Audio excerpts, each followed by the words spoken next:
এটা তো চলছে গত 6 মাস 1 বছর থেকে, এবং এইটা সামনে আনা হয়েছে গত ফেব্রুয়ারি মাস থেকে পরিকল্পিতভাবে ফেসবুকে আনা হয়েছে। একটা অংশ দলের মধ্যে তারা আমার বিরুদ্ধে সবসময় কাজ করেছে এবং বিজেপির সঙ্গে হাত মিলিয়ে একটা অংশ অনৈতিকভাবে এই জেলাতে তারা কাজ করতে চেয়েছে। তার আমি বাধার কারণ ছিলাম। 2, আমলাতান্ত্রিক মনোভাব নিয়ে জবরদস্তি সিদ্ধান্ত চাপিয়ে দেওয়া, পছন্দ অপছন্দ, এবং যার জন্যে কেউ কেউ দল ত্যাগ করে গেছে এর আগে। এটা সবটাই হচ্ছে যে আমাকে বহন করতে হয়েছে এই জেলার একজন পুরনো কর্মী হিসেবে। সেটা আমার উপরে একটা শত্রুতা আছে।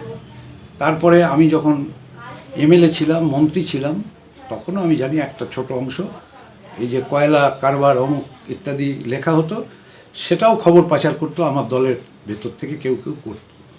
বিরোধীরা করেছে, বিরোধীরা আমার বাড়ির কাছে যা বলেছে সে তো বিরোধী থাকলে বলবেই, আমিও বলেছি কোনো সময় হয়তো বিরোধীদের, কিন্তু এই জিনিসের বিরুদ্ধে আমাকে লড়াই করতে হয়েছে।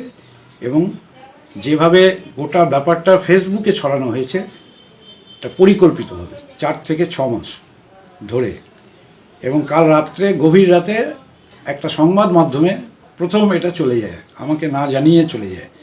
তাহলে নিয়ম মাফিক আমাকে জানানো উচিত। আমার সাথে শেষ বৃহস্পতিবার রাজ্য সম্পাদকের হোয়াটসঅ্যাপে কথা হয়।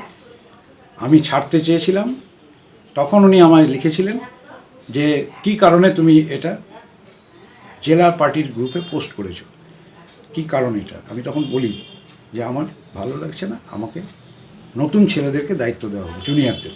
উনি বলেন কথা বলতে হবে তোমার সাথে, ব্যাস। তারপরে আর আমি কিছু জানি না, কেউ আমার সাথে কথাও বলেনি।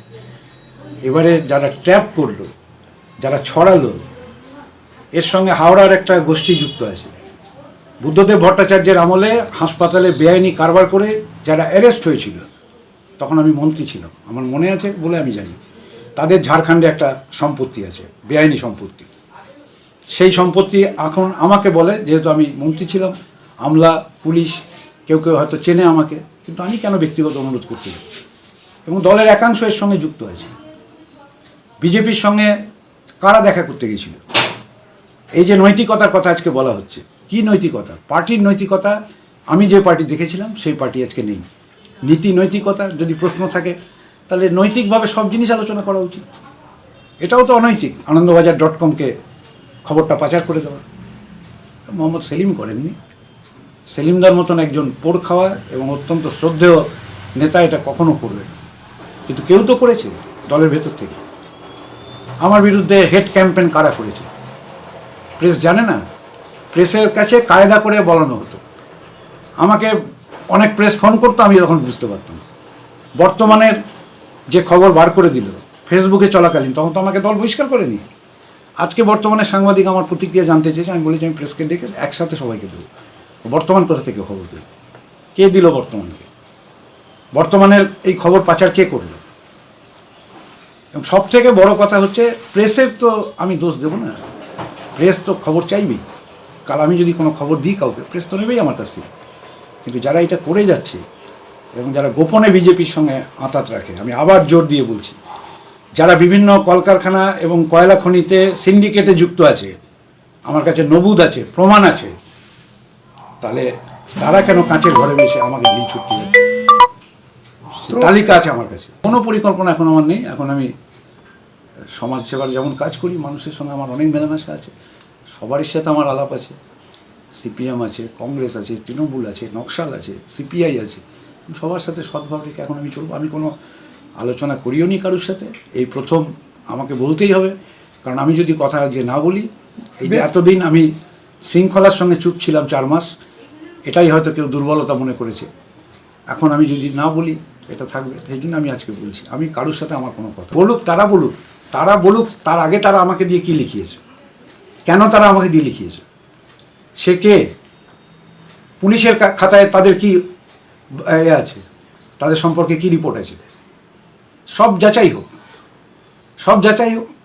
এবং এটা ট্র্যাপ করা, পরিকল্পিতভাবে ট্র্যাপ করানো হয়েছে আমাকে, একবার না।